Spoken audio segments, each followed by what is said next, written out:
Walk, walked, walked. So ఈ వర్బ్స్ని use చేసి డిఫరెంట్ సెంటెన్సెస్ ఎలా మాట్లాడాలో చూద్దాం.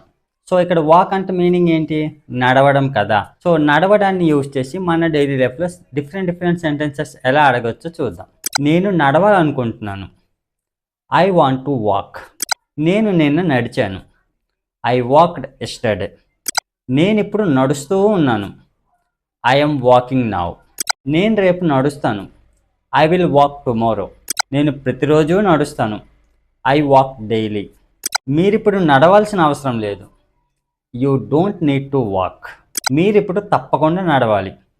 You must walk. మీరు నడవగలరా? Can you walk? అతను నడవలేకపోయాడు.